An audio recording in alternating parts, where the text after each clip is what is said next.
then did a bit of a backflip on that. But once again, it does highlight what a debacle that whole situation was for the entire country.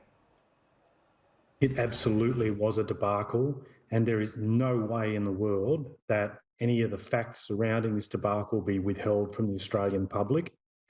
We need to ensure that we do have a thorough inquiry and very precise in finding out what exactly went on. We certainly can't be distracted by some of the suggestions that were made today. I note that Border Force is recommending we take action in reference to biosecurity, which is another, from what I understand, federal department's responsibility in the Agriculture Department. We, I think, have 5 separate federal and state authorities that should have taken all the necessary steps to make sure that those people didn't come off the Ruby Princess and got the treatment that they deserved and limited the spread of COVID, and it didn't happen. And we had 650 plus people infected. We had so many people, poor souls, lose their lives as a result, and there's been no one stepping forward taking accountability for it. It's an utter disgrace, and we should be having a full inquiry to get to the bottom of what happened and holding people accountable, quite frankly. Yes, and we should let our viewers know there is a criminal investigation underway, which is the right thing to do, but also limits the amount of questions that will be asked and answered by authorities in that time. So we ask that be done in a rapid way so that accountability can be forthcoming and can have a light shone on it. But look, Ed Husic... Sorry, can I just make a call on that? Please. But on that criminal investigation, and I do respect the work of people who are investigating that, but my big concern about that criminal investigation is this. It does give the appearance that it's looking to shift the blame squarely to the cruise liner. They have a lot to answer for, but so do government agencies, and in particular ministers, who've still not fronted to explain. And I think chiefly of Peter Dutton. If it's good enough for him to talk to Ray Hadley, it's good enough for him to front a press conference and answer questions about what went on. And while I think the criminal investigation is important, it should not be used as a distraction from giving clear focus on how government agencies, and in particular ministers, failed the Australian public on this, and they should be held accountable. Yeah, perhaps more of the blame goes to New South Wales. It is New South Wales that, I mean, we need to draw the distinction here between allowing the ship to dock and then allowing those passengers to disembark. The disembarkation was the biggest problem here. But look, we hopefully will get answers in all of that. The idea that New South Wales Health disembarks these passengers on the say-so of the ship's master is really something that doesn't pass any kind of test, pub or otherwise. But look, again, we will keep on that. There are questions that need to be asked and answered there. But Ed Husic, I wanted to ask you about a few other things today. Super, we know that hundreds of thousands of Australians have signalled that they will be accessing their super. They can't do so until after the 20th of April. But this has certainly been a big concern to some of the funds and Labor in particular. What's wrong with that? In answering your question, let me take it from this point of view, Laura. I am very mindful of the observations that have been made that coronavirus is going to have a disproportionate impact on those people that are on lower or more modest incomes. People on stronger incomes are going to bounce back real quick. But those on lower incomes, either their health or their livelihoods in terms of their jobs will be affected in the short term. And in the longer term, what is being proposed by some is that and particularly those on good incomes are proposing that people on lower incomes, instead of getting the support they need out of government, dip into their nest eggs and take that money out now.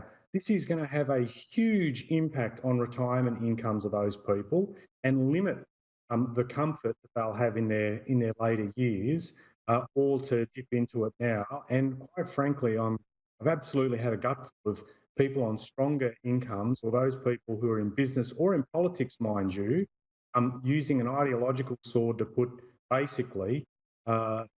that ideological sword through people's future incomes. It's an absolute utter disgrace.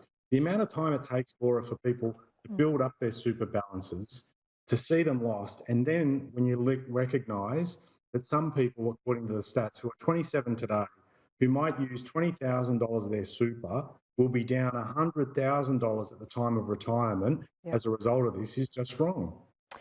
Well, we did hear from the Treasurer, Josh Frydenberg, at the weekend saying that the government accounted for 1.6 million Australians accessing their super. I'm not sure with the 600,000 that have registered how that equates in the long term, or whether that is tracking with what the government predicted. But, I mean, is it, if the government allowed for 1.6 million people accessing their super, I mean, obviously they've taken into account the effect that this will have at the other end, or do you think that's been an oversight? I don't think they have taken into account the impact of taking out your super now, what it'll do longer term. Frankly, some in the business community and some in politics just reckon that people will go onto the pension and they'll be looked after that way instead of using super, which is fiscally irresponsible, because that will put a big bill on the nation down the track through the pension system, which super was designed to avoid. It limits people's prosperity. And I've been particularly furious to see the former head of the Business Council of Australia, Tony Shepherd, recommend even more irresponsible suggestions. For example, people giving up on the super contributions now. He's teamed up with Senator Andrew Bragg from the Liberal Party, who thinks that people on low incomes shouldn't even get superannuation together. I mean, these two are as thick as a pair of thieves, or in this case, a pair of super thieves, in the way that they're suggesting people run down their savings and then just shove it onto the government bill down the track at some point. And it's the height of irresponsibility, really. Ed Husic, before I let you go, you are a New South Wales MP. I just wanted to point that out to our national audience. And NRL, whether that gets the go-ahead, where the games can resume at the end of May, is a pretty hot topic here in New South Wales. You know, really in your community, how much people love going to the football, they love watching it on TV, but also there's the health aspects. In Western Sydney as well, there is a cluster of outbreaks. So there is the economic, the social isolation side and the health side of all of this converging. What do you think should happen when it comes to the NRL? You're absolutely right. Footy plays a big part in many communities, and particularly in mine out in Western Sydney. People love to go and see it, but in particular, they love to go and play their sports. And like so many sports, they've all been affected through the course of this, because they just can't run their comps while there's clearly good advice not to do, good health advice not to do it. I would take on board in a very bipartisan way when Treasurer Josh Frydenberg was asked on the weekend, should we lift restrictions sooner? His big guide, rightly, was that we should follow what the health advisors are recommending.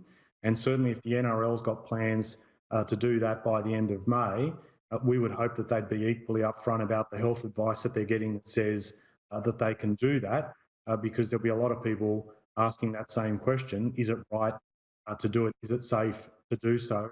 Not just for the fans who obviously, there are concerns about second and subsequent waves of coronavirus potentially hitting if we lift restrictions too soon, but also importantly for the players as well. And they're rightly going to have the same question too. We love our footy, we love our sport as a nation, it's very much part of our national character. But this is a time where we've had to step back from doing business as normal or sport as normal to look after people's well-being. It's a tough